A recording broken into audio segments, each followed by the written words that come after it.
ટેકાના ભાવે ડાંગર ખરીદી કૌભાંડમાં પોલીસ હવે એક્શનમાં આવી છે। પોલીસે વધુ એક આરોપીની ધરપકડ કરી લીધી છે। ગોડાઉન મેનેજર તરીકે ફરજ બજાવતા જીતેન્દ્ર પરમારની ધરપકડ કરવામાં આવી છે। અત્યાર સુધીમાં કુલ 4 આરોપીને પકડી લેવામાં આવ્યા છે અને હજુ પણ 3 આરોપીની પોલીસ શોધખોળ કરી રહી છે। સંવાદદાતા અપૂર્વ ફોન લાઈન પર જોડાયા છે। અપૂર્વ, અમદાવાદમાં ટેકાના ભાવે જે ડાંગર ખરીદી કૌભાંડ સામે આવ્યું હતું, પોલીસ હવે એક્શનમાં આવી છે અને ધરપકડ કરવામાં આવી રહી છે આરોપીઓની, શું વિગત?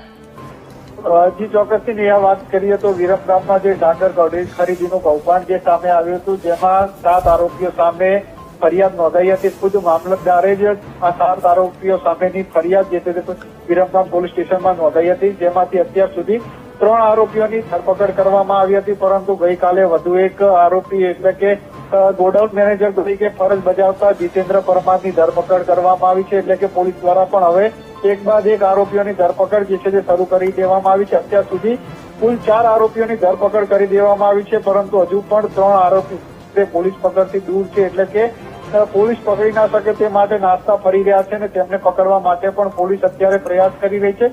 પરંતુ જે પ્રમાણે 7 આરોપીઓએ ફરિયાદ નોંધાઈ હતી, તેમાંથી 4 લોકોની ધરપકડ કરી દેવામાં આવી છે અને જેમાં જીતેન્દ્ર પરમારની પણ ગઈકાલે ધરપકડ કરવા દેવામાં આવી છે। કારણ કે ગોડાઉન મેનેજર તરીકે તે ફરજ બજાવતા હતા અને ગોડાઉનમાં જે પણ ડાંગરનો જથ્થો આવે તેને સાચવવાની જવાબદારી જીતેન્દ્ર પરમારની બનતી હતી। તેના જ કારણે તેની નામ પણ ફરિયાદીમાં સામેલ કરી દેવામાં આવ્યું હતું। પરંતુ છેલ્લા ઘણા સમયથી પોલીસ દ્વારા તેના નિવાસસ્થાને તપાસ કરવામાં આવતી હતી, પરંતુ તે ફરાર હતો અને તેના જ કારણે હવે ગઈકાલે પોલીસે તેને શોધખોળ બાદ તેને ઝડપી પાડ્યો છે અને બીજા 3 આરોપીઓ જે હજુ પણ ફરાર છે તેની પણ વિરમગામ પોલીસે શોધખોળ શરૂ કરી છે।